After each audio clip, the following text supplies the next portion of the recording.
নমস্কার বন্ধুরা, পিঙ্কি কিচেনে এক সুন্দর একটা রেসিপির সাথে সবাইকে স্বাগত জানাচ্ছি। আজকে আপনাদের সাথে বাঁধাকপির পকোড়া রেসিপিটা শেয়ার করব। খুবই টেস্ট খেতে। আমি কিভাবে তৈরি করি পুরো ভিডিওটা দেখবেন। তার জন্য এখানে আমি ছোটো সাইজের অর্ধেকটা বাঁধাকপি নিয়ে নিলাম।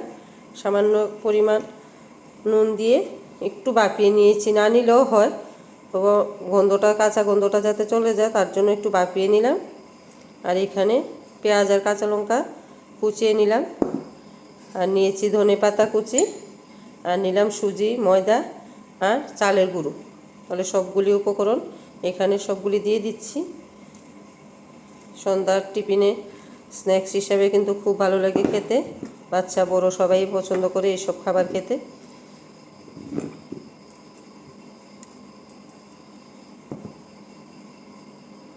চালের গুঁড়ো নিচ্ছি, একটু মসমস থাকবে। অল্প পরিমাণ সুজি নিয়ে নিচ্ছি, ময়দা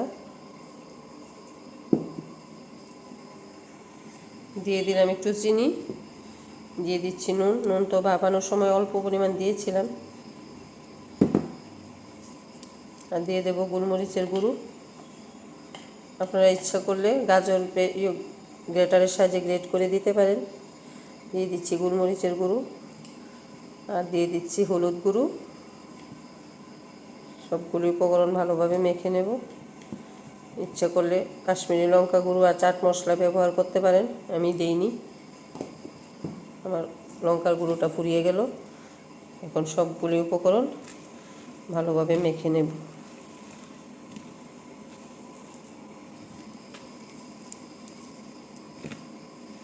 প্রয়োজন পড়লে অল্প পরিমাণ জল ব্যবহার করতে পারবেন, কোনো অসুবিধে নেই।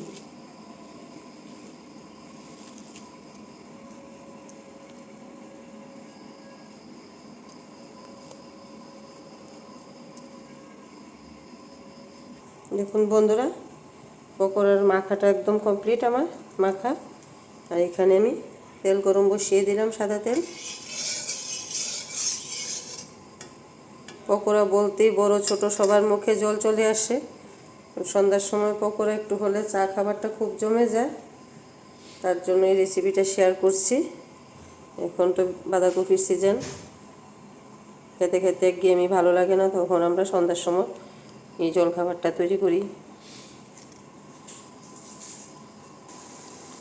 এই দেখুন বন্ধুরা, পকোড়া ভাজার জন্য তেলে ছেড়ে দিলাম। একটু একদম গ্যাসের ফ্লেমটা মিডিয়াম করে দিলাম, ভেতরে যাতে ভালোভাবে ভাজাটা হয়, ততক্ষণ ভাজতে থাকবো। এই দেখুন বন্ধুরা, পকোড়া আমার অলমোস্ট তৈরি। কিছু তো নামিয়ে নিলাম, তারপর সার্ভ করে দেখাচ্ছি।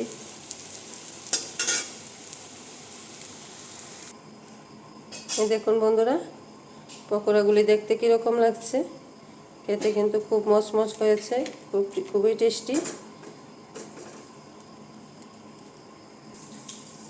এই দেখুন বন্ধুরা, সার্ভ করে দেখিয়ে দিলাম দেখতে কীরকম হয়েছে। যদি আমার রান্নাগুলি ভালো লেগে থাকে, প্লিজ বন্ধুরা আমার চ্যানেলটাকে সাবস্ক্রাইব করবেন, লাইক শেয়ার কমেন্ট করে জানাবেন কীরকম হলো। আপনার একটা লাইক আমাকে অনেক দূরে এগিয়ে নিয়ে যাবে। আজকের মতো এখানে ভিডিওটা শেষ করি। ধন্যবাদ সবাইকে, ভালো থাকেন, সুস্থ থাকেন। পরের কোনো সুন্দর রেসিপির সাথে আবার দেখা হচ্ছে।